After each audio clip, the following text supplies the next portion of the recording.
when you get criticized, you know you're doing it right. And if you can keep that in mind, it makes it all easier, but it's still not easy. Yeah. It's not easy. No. Is it bad? No, I mean, if you receive criticism, it probably means you reached a wider audience than just your friends and family. Or people are taking what you say seriously. They're paying attention. So, sometimes you don't get criticism because people don't think your opinion is worth anything. So that it's a compliment, right? Hi, I'm Joe Beal, the founder and CEO of Microcosm Publishing. I'm also the author of A People's Guide to Publishing, which distills what I've learned from selling millions of books over the past 28 years. I'm Elly Blue, the vice president of Microcosm. We started this podcast to share what we've learned with newer publishers, so you can learn from our mistakes. Or maybe you just want to learn about the publishing industry. This week, we welcome back special guest Jane Friedman. Hi, Jane. Hello. Of the Hot Sheet. And this time, we are going to address how to receive criticism. Ooh. Everyone's favorite thing. I just had a visceral reaction. And the air left the room. Yeah. And we get a lot of people like on the podcast that will like semantically argue any or no point. And I mean, typically they're people that want to believe, they're like conspiratorial minds who like want to believe that the self-publishing industry has long eclipsed traditional publishing, and there's like a conspiracy to have nobody find this out. I like that you're like dismissing all the criticism I get blanketly as invalid because it's based on conspiracy theory. That's true. Many conspiracies do end up being true, but I have the data that this is not true. Okay, so I feel like one of the most important things when you get criticism, whether you're an author or a publisher or a reader, maybe you're feeling called out, maybe you're a podcast listener feeling called out by this very topic. Again. I feel like, one of the most important things is like deciding like how valid you think it is, right? I don't know. Well, Jane, how do you like when you encounter criticism, or you've like witnessed all these different publishers encountering at authors, presses, like what are some examples of that you've seen of like handling it well versus handling it badly? Well, first, just to back up a moment, I think context is so important here. So, for example, the context of a reader leaving a review on Goodreads where they're not really giving the criticism to your face, like they just want to leave a review. It's really addressed to other readers. That's, to me, different than if a reader emails you with things that they want to take issue with, or they feel like you need some sort of feedback, constructive or not, and where you might feel like, okay, they're wanting to engage with me. Whereas the Goodreads person, they're not looking for engagement. And you shouldn't engage. Please do not engage. I have made that mistake. And I regret it. What person harmed with you? Yeah, because it's like they don't care where like they're misquoting or inaccurate or like missing context. Like they're just there. Like they wrote that review and forgot about it. Right, exactly. That's not a conversation. Right. Or if somebody's like talking on Twitter about your book, like, I don't know, what do you think about that? Where does that fall into that? Yeah, I mean, if they're tagging you, I feel like that does open the door maybe to saying something. If they don't tag you, or if they're subtweeting, I don't know. Sometimes you have to decide you have to pick your battles, right? So some types of criticism is not worth engaging with. This is where I would get into distinctions of good faith, bad faith. Like, does someone really want to engage with you in good faith, or might they engage with you in good faith? Or are they really just taking an opportunity to, I don't know, they're taking a pot shot, or who knows, like they're just doing it for their audience and it's not worth your time or energy. And so like the way that we've framed it in previous episodes when this has come up is thinking about like who your audience is, like who are you speaking to? Yes. And a lot of times other people are watching even. Yeah. I think that's why Goodreads reviews feel so raw. Right. Everybody can see them. Yeah. And that's a really interesting point, because I also feel like if you're getting criticism and it's in a private channel, like, let's say email, although people do screenshot stuff and who knows what could happen. That's why you always want to make sure when you're emailing, if someone did put this on Twitter, would I be okay with it? You need to think about that. But when you have private conversations, I also feel like that's kind of different than, are you doing this on a public stage and there's a performative element to it, either good or bad. Like, you have to go through these different steps of thinking about whether or not you want to engage. Right. Totally. And I think some of it too, yeah, it's like good faith, bad faith. Even in a bad faith case, sometimes it is still like important to reframe certain elements for Yes. onlookers. Yeah. But in general, you know, the thing we've pushed is the idea of like, is there a kernel of truth to the Yeah. criticism? And shouting, no, that's not true, doesn't really help in cases when like it's couched in something. Right. What Right. a political term of late. Right. Oh no, you didn't. But that's like a weird thing, part of it too, where you're like, you know, and people tend to be honestly most sensitive about stuff where there is a kernel of truth. Yes. I think there are two things, especially when I would counsel authors or people who might be very sensitive to criticism. I would often say, don't respond right away, Yeah. you know, Advice. you know, because you want to try and get the emotional response out of it if you can. I think this is where AI comes in really helpful, because you can put a really heated response into it and say, please take the temperature down. Now that is the best use case of AI I've heard yet. Yeah, that is good. That's really good. Wow. And then Yeah. the other thing I like doing is telling people, instead of responding and refuting, can you ask some questions first? Because sometimes it's actually not clear what people are saying, or maybe they came in really hot themselves, and they may be, after a period of time, are kind of like, yeah, if you ask them some questions about what they're saying, often you find people will backpedal because they like, oh, I'm being heard.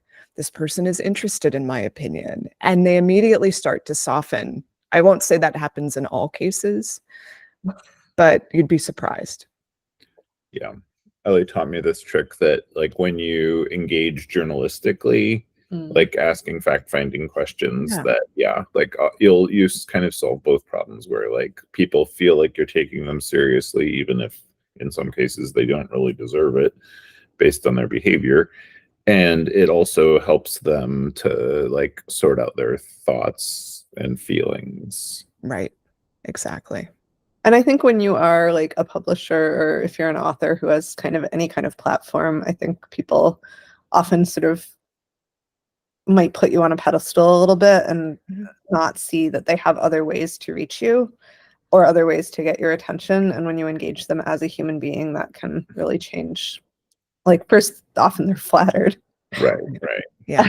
And then like that can really, take down the temperature as well. Right. Yeah. Yeah, I mean, I don't know. It's interesting. Like, I feel like as I worked as a blogger before working in books, and you get like so much less criticism in publishing, even though you have like so much more power to do harm. And like the ideas that you can get wrong and the facts you can get wrong are on such a bigger scale, but people are so much less engaged, at least in an immediate and heated way. So I feel like that is kind of a benefit. Of course, then you're making digital media like this podcast or your newsletter, and you're prone to people firing off immediate responses based on how they feel. So yeah. And like you can probably relate with this, where like people see you saying something, they maybe see they like, you know, there's a power differential usually, but they like overstate it, like how much of a power differential there is. And so it's real. And so then they like sort of overstate their case. Yeah. Do you see things like this? I do. The power differential, I think, plays into a lot of the feedback I see to publishers and authors. People don't feel seen, or they feel like they're being ignored, or their experience isn't being reflected in whatever it is that's happening in that book or with that author. Do you have any stories of like feedback gone very right or very wrong, or criticism gone right or wrong, that you can think of to share? I can share a personal story that just Okay. happened within the last couple months. Oh, fun. Um, Maybe not fun. Probably not. We'll see. I was invited to speak at a Christian writing conference, and I'm very open to all sorts of speaking invitations, assuming the people understand what I do. And, I feel like they're inviting me in good faith reasons, not in the spiritual sense. Um, so I actually have some connections with the Christian writing community because when I was at Writer's Digest, I published Jerry B. Jenkins' memoir, Writing for the Soul, writing memoir. And he is really well known, or was well known at the time, for the Left Behind series, which was very popular in the Christian community. Really cool guy, by the way. Was fabulous to work with. And I think like the we could do feeling. a whole episode just asking you stories about that. So, it was a mutual admiration society. He liked working with us too. In any event, so I've long had kind of this connection with that community, but I haven't spoken at a Christian writing conference in quite some time. Anyway, I just give you all that backstory to say how this ended up, how I ended up there, and then for what happened next. They put me in the keynote position, or like the plenary speaker on 3 days in a row. And it was really the prime position. And, I did think to myself, do they really want me, someone who is not a Christian? I am retired from Christianity, but not actively practicing. Do they really want me in this spot? Because I'm not going to share any verse. I'm not going to talk in spiritual terms. And they wanted me to deliver on business topics. What are the market trends? How do people navigate the industry? But they know who I am. They know my reputation. And so I did what I normally do. And it seemed well received. And the organizers said, well, we would like for you to come back in 2 years. Cool. Okay. So fast forward to about 2 months after, I get an email that was actually, so this is a little bit of a slant case, but the email wasn't actually intended for me. It was mistakenly sent to me. Saying, can you believe they invited her to present because I am not a Christian? And I had no spiritual message. And it also included some gossip about how, it was tied also to the fact that I'm divorced. And so I'm especially not someone to put in a position like that. Damn. Yeah. I mean, excuse my language. So Continue. yeah. So this person immediately realized what they had done before I had even seen the first message. So here comes the apology, which I'm glad they sent. But so then you have the apology actually came with the piece of criticism that she could have sent me without the other stuff, which was, well, when I go to these conferences, I do expect the speaker in your position to have a spiritual message. And all of the other speakers did. I listened to those talks, so I know what she's saying. Mm-hmm. And so I was able to respond to that and say, well, I get it, because I wondered why they invited me when I don't share that belief system, but I assumed the organizers knew what they're doing and had a purpose for inviting me. And I wholeheartedly encourage you, if you didn't take the conference survey, please give them this feedback, because I know they're going to have me back if they don't hear enough dissenters. And I don't want to go if I'm not welcome, or if half the crowd is really uncomfortable with me being there. They need to know that. And maybe I need to consider, should I be declining those invitations? Right. That's great. That's a great one. Yeah. So you were able to hear the feedback. It really was feedback for the organizers rather than for you. It was that's great. Yeah. I know I've had the whoops, I didn't realize you were on this email thread, which is really one of the best ones. I've been on both sides of that. Well, but in my position, goes back to the power differential. People often aren't honest with you anymore. Yes. And so I appreciate the honesty. I don't need the criticism about being divorced, but I appreciate the other stuff. Yeah, that's great. And it's valuable too. Yeah, I had similar, much more extremely, someone was literally asking for people to personally harm me. And it was like, so I just was like, you know, if you're feeling like maybe I'm overstepping, then asking people to personally harm me would seem to be also personally overstepping. And then, you know, like the fact of like me appearing to comment on this, like really tempered them down. So sometimes it is like saying something that, you know, it's like the internet got out of hand and like maybe will become back within hand at some point as a like, and you know, and this is like the best thing about young people is they really react to like what the previous generation did wrong. So we can hope they can teach us more about feedback. Meanwhile, people our age and older are still repiling inappropriately. I do have one other briefer story. This is another recent criticism I received where someone came in really hot. It was a rant, really, about how, why don't I put the time zone for my classes more obviously on every piece of information, every piece of email in the subject, like that they were just so why don't you? frustrated. And since online classes are a big part of my income, I do pay really close attention to feedback, but this felt like really unfair. And I was really getting like, this email was like over the top, like he had a bad day. And it was really hard for me to respond measured. And it was, unfortunately, it was a little more defensive than I would have liked. Just saying, look, the time zone is here, here, and here. I don't know if you're talking about one of my classes or a class I actually teach with another partner who might not be, you know, actually as informative as I am. So I'm sorry for that, but I can't control what they do.